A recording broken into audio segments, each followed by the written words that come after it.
Баршаңызға қайырлы күн достар, сіздермен Балжан. Бүгін сіздерге творогтан жасалатын печеньенің рецептін ұсынамын.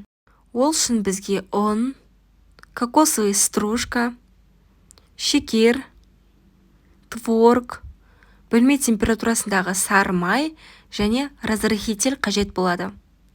Барлық қажетті заттардың мөлшерін описанияға жазып қоямын, сол жерден қарасаңыздар болады.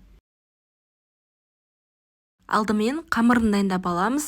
Ол үшін ыдысымызға творогты саламыз. Оның үстіне бөлме температурасындағы сары майымызды салып, қасықпен немесе блендермен жақсылап езіп, бір келкі етіп аламыз. Бір келкі болғанға дейін қасықпен жақсылап езіп, араластырып аламыз. Содан кейін үстіне қопсытқышымызды саламыз және аз мөлшерде ұнымызды сала отырып қамыр илейтін боламыз. Алдымен қасықпен, содан кейін қолымызбен жақсылап қамыр илеп шығамыз. Оның барлығын бірден қосып жібермеңіздер, себебі творог әртүрлі болуы мүмкін. Біреуде құрғақ, біреуде сұйықтау болуы мүмкін. Сол үшін ұн да әртүрлі мөлшерде қосылады.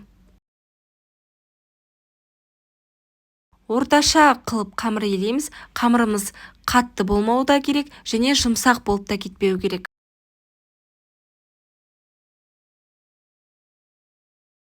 Мінекей қамырды илеп болды. Қамырымыз осындай болып шығады. Енді осы қамырды жаямыз. Алдымен азырақ астына ұн сеуіп жібереміз. Содан кейін оқтаумен жұқа етіп қамырды жайып аламыз. Достар, егер де менің каналыма тіркелмеген болсаңыздар, тіркеліп алыңыздар. Алда сіздерді көптеген рецепттер күтіп тұр.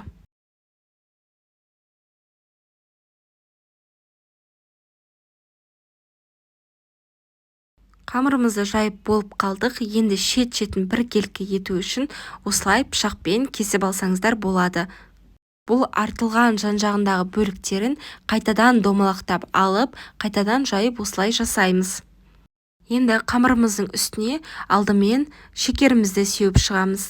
Бір келкі етіп жайып шығамыз шекерімізді. Содан кейін үстіне кокосовый стружкамызды алып, оны да дәл солай сеуіп шығамыз.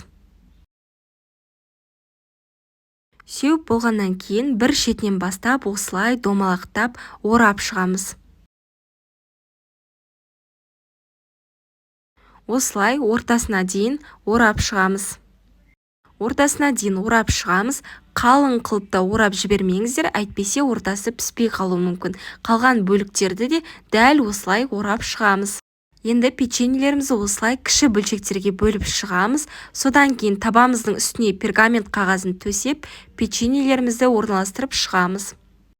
Печеньелердің арасын алшақ етіп қойыңыздар, себебі пештің ішіне кіргенде печенье көлемі ұлғаяды да бір-біріне жабысып қалуы мүмкін. Алдын ала пешімізді 180-200 градуста қыздырып қоямыз. Сол қызып тұрған пешімізде печеньелерімізді 20-25 минуттай пісіріп аламыз. Мінекей менде печеньелер пісіп шықты. Енді үстіне міндетті түрде сахарный пудра сеуіп аламыз. Өте дәмді болып шығады. Сіздер де жасап көріңіздер және дайын болған печеньемізді дастарханға ұсына береміз. Ал ас болсын. Достар, маған печенье өте қатты ұнады. Егер сіздерге видео ұнаса, лайк басып, комментарий қалдырып кетіңіздер.